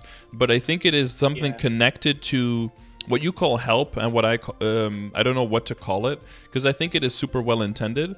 But if you get half advice, sometimes that's, I'm not trying to put it on like a horrible scale or something, but if you, they always say the road to hell is paved with good intentions, right? Sometimes if you give good advice, but you only give half of good advice, sometimes it can turn out to be bad advice, right? Or at least when you're coming at it from an angle of efficiency, it can be inefficient, because it could be like, oh, you want Abzo gear because Abzo gear can be upgraded higher and then be stronger, and then it can allow you to do that content. But Abzo gear in itself, if you just, and you notice, if you just get 0-star Absolab gear, it's absolute garbage. It doesn't do shit for you, right? The set bonus is kind of cool if you equip it, but unless it's upgraded properly, because people ask what is better, Necro gear or Penciler gear? It's like, well, it depends on how well you upgrade it, and how well you upgrade it depends on how long are you going to hold on to it, and also it connects to how much of the value can you transfer over to the next thing. Because if someone is really, really rich and wants to make a 21-star Penciler glove, I'm never going to say no to that. Why? Because you can transfer that into a level 150 glove in 20 stars, see if you can bump it up again to 21, and then transfer it into a 20-star Absolab gloves, and then use that for a whole long time, right? There's continuity in that investment there. And you have to look at it that way from a reboot perspective on, does it make sense to invest into this? Not, do I need this equipped now and how much can I give now, but also how much of that can be pushed along and how much of that investment can be maintained throughout my account. Okay. Yeah, that makes sense. Yeah, because that's one of the things I'm trying to do, is just to make it efficient. I want to get, get the app, so because I'm already doing the weeklies, so kind of stacking up the I forgot what they're called, the cores. I don't know the names. Energy cores and the to get him prepared for my buck, to get him his Abso. But then I know that I was like, I'm gonna do it a little bit differently and getting that the 140, the Pencilar is what it's called, right? Something like that. Pencilar, and working on it. Yeah, getting it to a certain star to transfer it over. Kind of learn that system instead of skipping over it, because a lot of the stuff I just kind of skipped over. Instead of learning them and then being kind of lost and, okay, so what do I do now? I'm already at a certain point, and then I'm kind of stuck. Okay, I want to get more powerful, but what do I do? Now I got to wait until I got to spend a whole lot of money, because I've seen how expensive it is to start up Abso gear. And I'm like, oh God, I should have probably done it the other way. And I know that you notice too, when it comes to cubing, to keep it like an epic until a certain point, until we get, or something like that, right? You mentioned that as well. Keep it in an epic until you get the gear that you want, and then pushing it up to legendary. It comes down to an efficiency part. There's just a lot, and when you get to unique, and especially when you get to legendary, it just gets very expensive to roll. People are usually very hesitant to go into Star Force areas where things can boom, and I get that. But once you have backups, it becomes a numbers game, and even though it can be mentally a little bit annoying to blow up things and lose money, throwing 50 cubes at something and not getting what you want, it feels safer to people, but you're losing the same amount of money and you're getting the same amount of non-progress. It's just a different system that works in a different way. When it comes to efficiency, I would say in the beginning, Potential is really, really important because your whole account doesn't have much percentage stat, right? So the relative weight of gaining percentage stat is enormous. So that's why on epic stuff you want to get 6% on everything. It's super important. And then you basically start working on Star Force to 10 is also kind of brain dead, but 10 to 15 is really yikes. 10 to 15 is very expensive. You can start booming past 12 and you gain almost no stats from it. 10 to 15 is very, very inefficient. But the reason that it's there is because 15 to 17 is insanely efficient and very, very good. So you're basically paying the admissions fee of getting to play in a 15 plus area. But because they're, organized like that, you typically want to use events for that. You want to use a 30% off or a 1+1 Star Force event to get from 10 to 15. That's how it's most efficient. So what sounds like a downside, having to wait for an event, you don't have to, of course, but waiting for an event for efficiency sounds like a downside. That gives you the opportunity to have time to get backups and have time to reduce the risks of making those upgrades.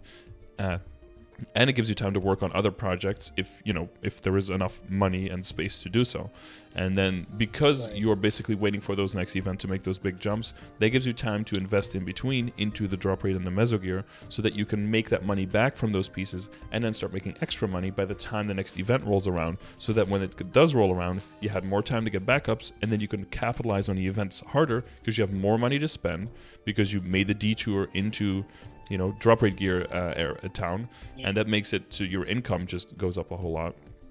And you needed to wait the time for the backups anyway because you're in 17 Starland and you want those backups because otherwise those upgrades just aren't guaranteed. And when you give yourself as close to a guarantee as an upgrade as possible, because there aren't very many guarantees in this game, and the more you can give yourself the opportunity to at least mathematically have closer to a winning shot, that's the way to go in the long term.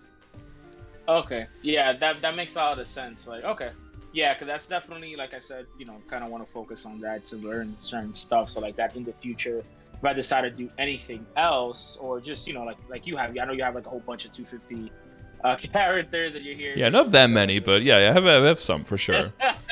So if I could give some like broad advice, I guess it would be like in the beginning, like start forcing the 10 is always do. Getting stuff, if anything has potential, always roll for main stat on the thing, always do. Don't get too hung up on trying to get epic potential on everything and throwing epots on things. Most things you would want to get to epic by taking bossing Master Craftsman cubes and throwing that onto rare potentials. If something is not, and if something is epic or lower, and is like part of the boss accessories, for example, don't hard commit to it yet, because you could do Zakum and then suddenly find like an 80 flame score eye or something, and then you want to be able to ditch it and not feel bad. You can ditch a Star Force immediately, right? Because it only goes up to 8 and 10, so nobody cares. Right. But if it's already legendary, then it becomes painful to leave it behind. So those things you typically keep epic until you know that you want to commit to it, and then immediately make the jump to legendary, and then you're committed, and then you can disregard all drops, acquire currency kind of deal. Okay. Yeah, that works. Okay. Before you hard commit, you could definitely commit to the boss accessories like you did on the Shadower. That's, I think, a good move early on, because that allows you to immediately get into the drop rate and meso-obtained gear. But before that, I would make sure that your weapon, secondary, and emblem are solid foundation. You want to make sure that your arcane power, your nodes, and your WSE, that's basically where all your damage is coming from. And then secondary to that is set bonuses and just, all of your flames and all of your potentials a little bit adding together. But you want to take the weight off of your accessories so those can be specifically there for drop rate and meso. Okay. No, that makes a lot of sense. I got one last question. I know our time is up. Yeah, almost. Yeah, almost there. Okay, so pretty much, when it comes to the meso and drop gear, when it comes to my buck, so then the drop rate will be on your accessories, correct? Yeah, that's a meso-obtained and drop rate can only come from your accessories. There's like a few exceptions with like special equips that can have like 3% somewhere, like their cape and a belt and stuff. But it's mostly just rings, pendants, iron face, earring. Like those pieces get drop rate and meso-obtained in the legendary potential. Yeah. Perfect. And then everything else we just use focus on damage in a sense, because obviously you need damage to kill the monsters, right? Or the enemies that you're fighting for the vessel, correct? Yeah, exactly. And Okay. when it comes to the priorities, like for CRA, for example, it's a little bit weird because they get, and you probably noticed this when you're rolling in Legendary, they are Hmm. very bad at rolling stat at Legendary. There's just so much junk Yes, in it there, right? is. So CRA is Yeah. completely fine in leaving Unique or maybe even Epic for a long time and focusing on the Star Force first because it is a piece that gets backups very quickly because you can do CRA very early on, right? So you can start accumulating True. backups early. Um, Okay. so Star Forcing there is comparatively way more efficient than potentialing. So I would be totally okay with someone who has like 21 star CRA with epic or maybe unique potential. I think that's totally fine because you want that potential to go into your accessories, into your WSE, and maybe even into your Absolab stuff. And if this and being 17 star maybe. And then if the CRA is 20 or 21 stars and it still has epic potential, I don't see any problem with that. I don't think that's highly inefficient. Okay. All right. Cool. That makes a lot of sense. That I'm pretty clear now on what to do when I start up my buck, just to kind of, Mm-hmm. get that messel, that drop, help to get me some money. Because one of the things is those Mm-hmm. vessels, because they be flying. You be seeing you have like 7 cent bill, and it just be gone in one session. Buying cubes and stuff like that. Yeah. Well, So you get to the yeah. point faster where you have to have a plan, and it's really fun to just buy a bunch of cubes and to roll and to make some gains. Hmm. But and in the Yeah. beginning, that's good, right? Because comparatively, there's not much else that you can do with your money that's way more efficient. But you get to a point where if you keep doing that, you're not only losing efficiency on the money that you're spending, you're also completely cutting off even a chance of any project succeeding because you're just not hitting that threshold to even get like a 10% chance of succeeding in that bigger project. There is just Gotcha. going to become a minimal investment necessary to even have a good, solid chance to make those big jumps, especially once you're going to do the transfer hammer stuff, and we go back to it. Transfer hammer video also goes into, like, in every stage of the game, what kind of items you want to be saving up for, by the way, so that when the next stage comes in, you already have the backups, So it goes into, like, kind of treasure rings, it goes into the fodder that you need for superior Golok stuff. If you're going into, like, because most of the time, and this is like last thing I'll say, when it comes to star forcing on the CRA, for example, it'll be most efficient because you have all the backups. Just go 1 star at a time, right? To go like 18, 17, 17, 18, 18, 17, etc. Until you get to like Okay. 19 each, and then maybe you can do the double jump. But because you don't want to get unlucky on one piece and then blow all your money and get nothing. It's better to be unlucky on one piece and at least have a little bit of gains on the other one, because then you have something to show for it, right? But when you are doing the transfer hammer jump, you have to do it in one go because it resets your potential, and you don't want to transfer like an 18 star into 17 and then a 19 star into a 17 to get it from 17 to 18, right? That's highly inefficient. So you have to do the jump at least from 21, or some people do 22, but mostly 21 star into the superior stuff. So if you want to make those big jumps and those big projects, you have to have like a cash reserve. Otherwise, you're really just gambling on like a 5% chance, and that's just gonna mentally that's hard to keep up because it's just gonna feel like nothing but Yeah. failure, and like the system is bad, and the system has its problems, but you want to arm yourself to be able to combat those downsides of the system instead of making financially or like numerically bad decisions and then blaming the system being bad. It's like, yeah, okay, kind of, but you also, you kind of made a very suboptimal decision there. You see that sometimes. Right. I don't want to invalidate people's feelings of like not feeling satisfied with the Star Force system, because it's not a perfect system, far from it. But you can think the system is shitty and then, take that into account and make good decision based on a shitty system, or you can treat it in a shitty way and then be disappointed and then be like, well, yeah, of course, look at the numbers, that was bound to happen, right? Got you. Okay. No, So- that makes a lot of sense. So the video Make it a should little arm bit you more clear. for the onslaught of of bad Huh? upgrading systems. So you have Yeah, your no, armor. I mean, Yeah. I've heard. Yeah, I've heard a lot about stuff about it, and it's pretty interesting. That's why, like, even me, like, I was like, man, I really want to do that buck, but then I have to kind of go through the process of all that again, and it's kind of like, oof, I'm not doing that again after that. Like, I can't, like, me mentally. Yeah. I A different can't, attack plan will know. definitely help you get through it faster. Yeah. Exactly. Yeah, that was the main point. It's just kind of have an attack plan of what I'm doing The event that's coming up, the rings. Mm-hmm. That one thing I was thinking too about the rings that are coming. I was like, I won't be able to give that to my buck because they're not gonna. That's not gonna last until then. I'm like, God, I'm gonna get it on my shadower, but I was like, God. Yeah, when it comes to event rings, they're usually like direct pickup on the character. They're usually not coupons for rings, right? I think Destiny comes with some rings as well, though, that you could be getting on the buck. If I remember correctly, I think we have some ring selectors for the stronger rings even. For like the Glory, Awake, and the Tenebris ones. So I think you'll be able to get those on the buck, so it won't be a problem. Yeah, when it comes to this character, I mean, you already have a ring collection. I don't know if I would throw more on these.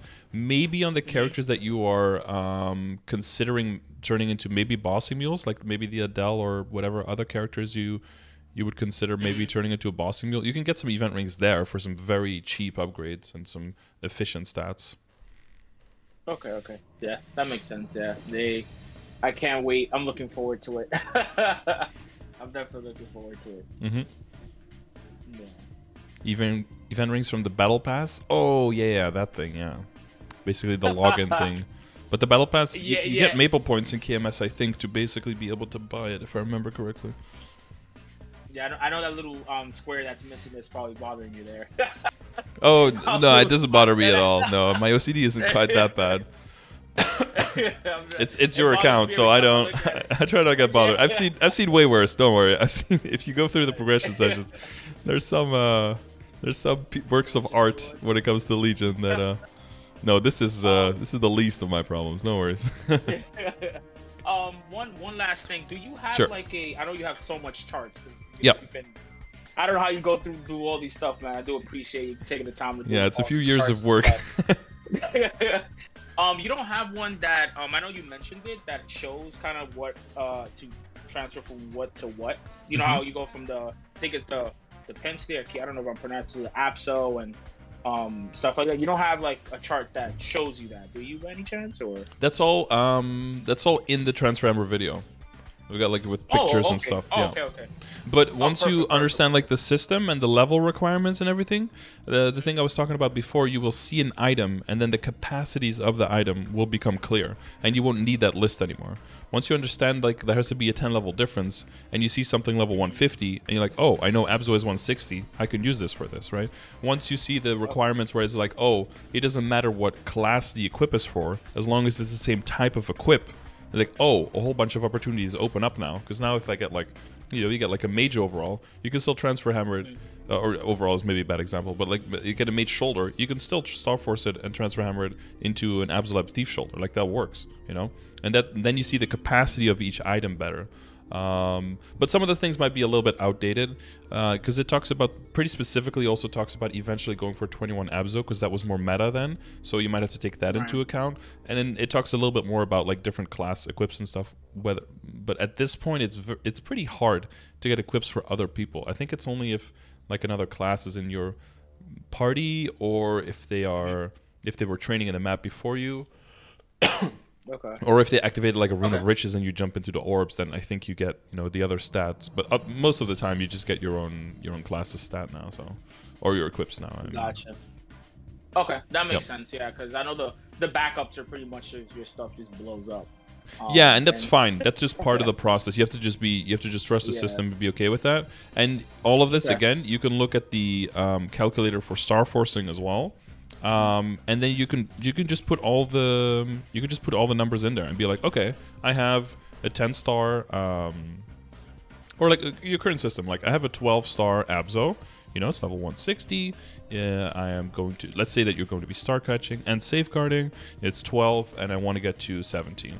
And there is a 5, 10, 15, that's roughly when you want to do that. Like how much is that on average going to cost me? It's like, okay, the median cost is 1.15. So if you're doing like singular, you want to look at the median. If you're going to do a lot of items, you typically want to look at the average because there could be outliers, right? So you'll be closer to the average instead. Usually I take something a little bit in between. So I'll say like 1.2, 1.25, right? To do that. And then let's say instead we do like a 150. We don't safeguard. We start at 0. And we want to get it all the way up to 18, like weird, and we're using a 30% off, and then we're going to transfer hammer it over, so the end result will be the same. It's like, oh, Yeah, that's that more makes sense. expensive. Okay, so that doesn't make sense, right? So transferring like Right. that is inefficient. So we don't do that. Okay.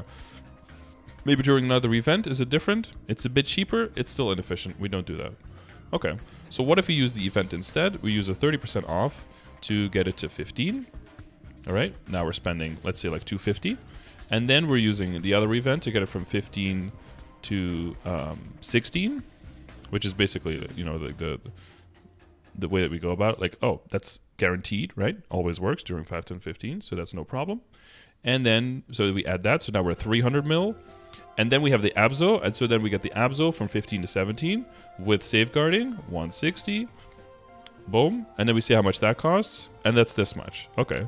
So now we're at somewhere like we're like at 850 mil or something, right? That's like using all of those steps. Versus the beginning, do you remember? 1.25 bill, right? That's 50% more. Right.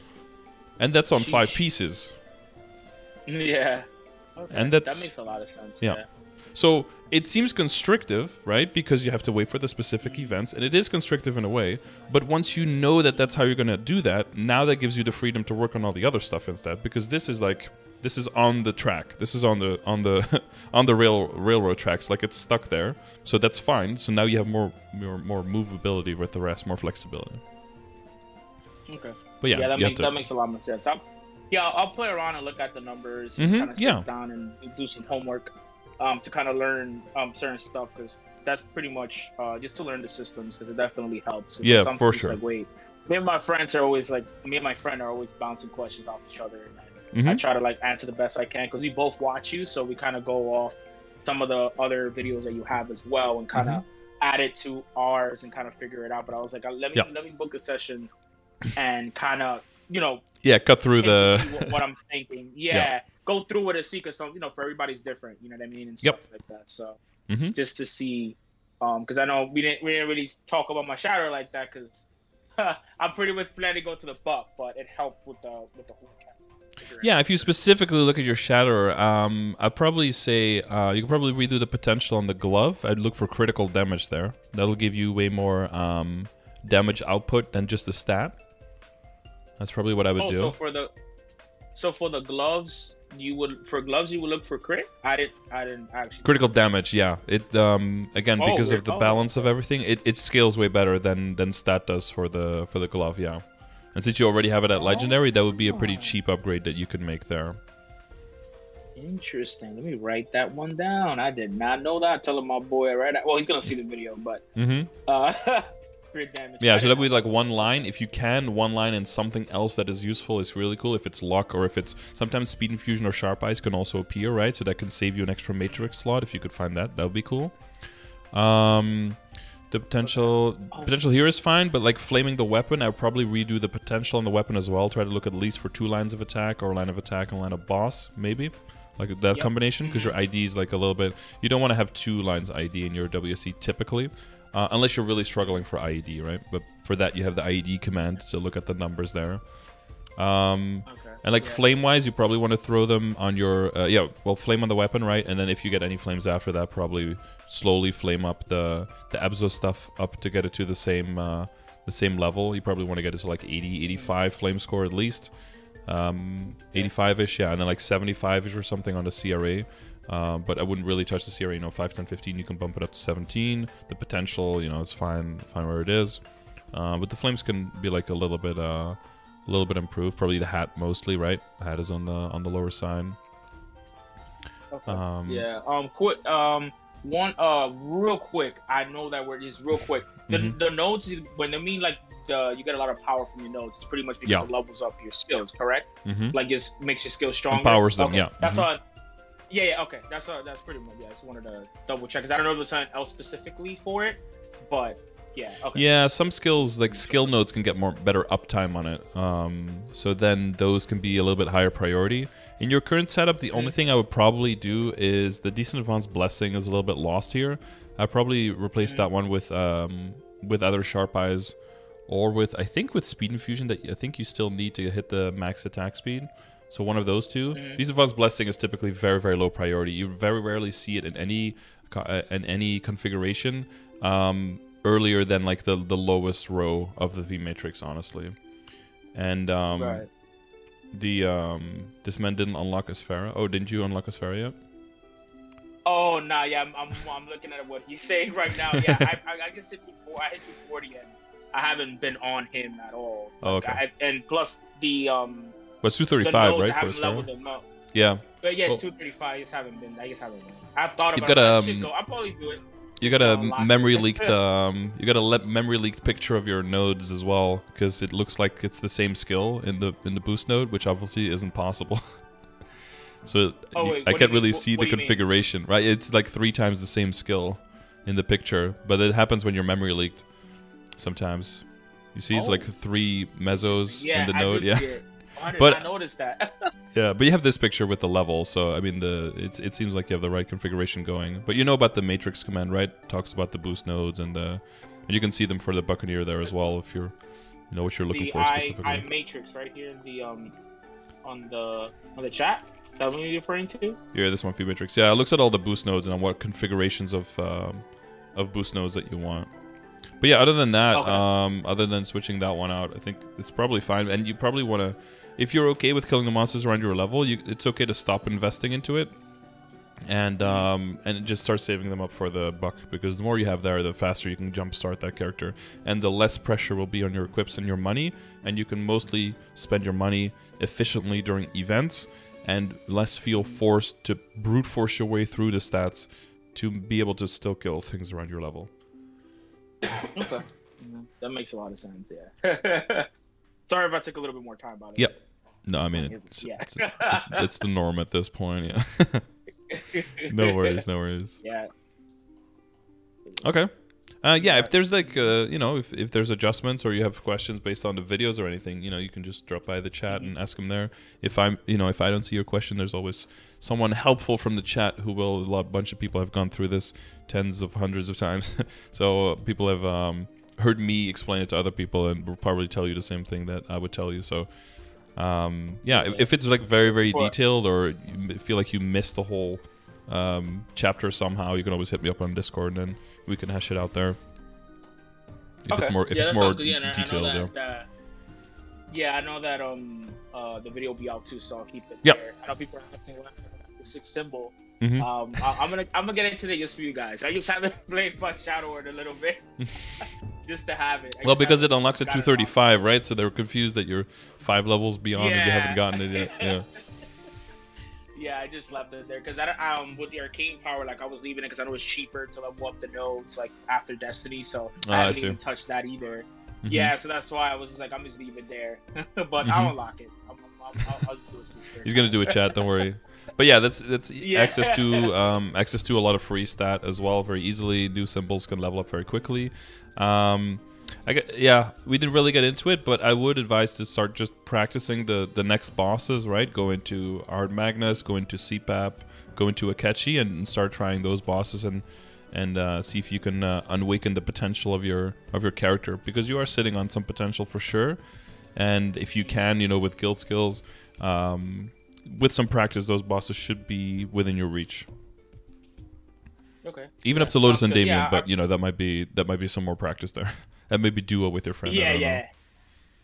No, I mean, I got what I wanted from the session itself. I know we didn't go specifically into the Shadow himself, but I have an idea, a really good understanding of what to do when it comes to, because my main focus right now would be my buck more than the Shadower.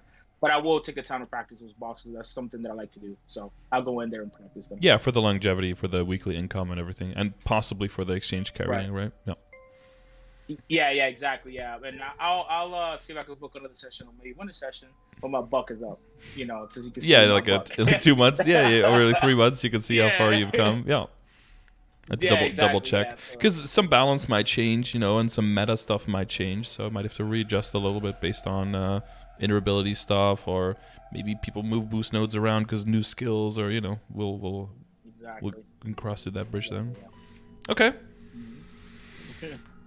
Well, yeah, I know it'll give you a lot of homework, a lot of videos and stuff to watch, but I've made that content before for that very reason, because I think it explains it well and holistically. And even though I went over it maybe almost completely in this session, probably with the flames and stuff, it's gonna sound. Hopefully, repetition is the basis for the knowledge, right? Or something like that. That's so. fine, man. I'd rather have that and kind of go over, be able to listen to it and kind of sit down and understand it, because everything else I'm pretty familiar with.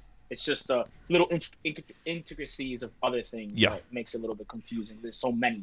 Yep. So yeah, it's always confrontational when you're asking, and it's like, oh yeah, that is a lot of stuff you need to know, and that is a lot of stuff. Because at this, I rarely stop and think like, oh, I wonder, actively think about all the things that I know about the game. But like when I have to explain, it's like, oh, this all makes sense to me, but it doesn't if you just don't know. So you have to pull from a little bit from all of the systems and how it all interconnects at the end, and it is a lot. Right. Yeah. But yeah, thank you, by the way. Thank you for taking the time. I know we went over. Do apologize for that.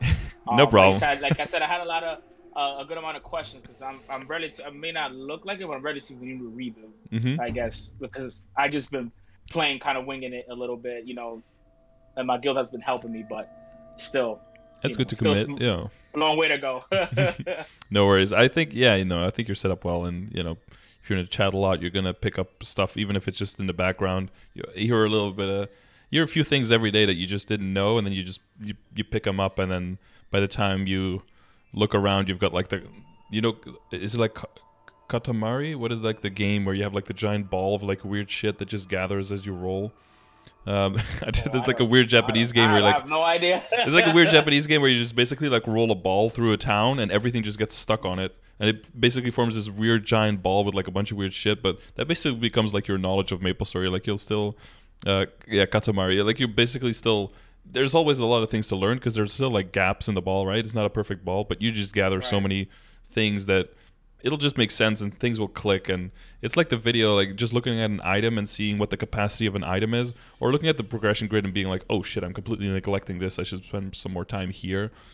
Just having those things to just fall back on every now and then to double check if you're, still on track. Just to know that you're not completely wasting your time. That's all they're there for, not to, nail you down on anything. Yep. Okay. Well, thanks for listening, and thanks for coming to my TED Talk. And yes. I will upload it so you can double check it there. And I wish you best of luck with everything. Yes, I'll thank you once again. I'll definitely be in chat asking some questions still, because I'm pretty sure I'll be like, wait, what was that again? Yeah. It was a lot. It was a lot. Yeah, but I'll definitely keep up. And thanks again for helping me out. No worries. Have a good one, and I'll see you around. All right. You too. All right. Bye-bye. Cool. All right. If you guys were somewhat entertained, or you had some knowledge augmented, added, whatever, I'm glad. Make sure that you leave a comment if you would like to win one of these sessions for free for you as well, where we commit a lot of time and sometimes a little bit extra. Read always a little bit extra, and really delve deep into what do you want to do, what kind of player are you, where do you want to go, and from your specific situation, try to see what would fit your profile as a player that you are, that you would still be able to maintain your levels of enjoyment, and be reaching some cool goals that you would like to. And if you don't want to wait, there's also links in the description on how you can request these sessions with me. And other than that, I would just thank you guys for watching, and I'll see you on the next video or live on Twitch, where I stream every day.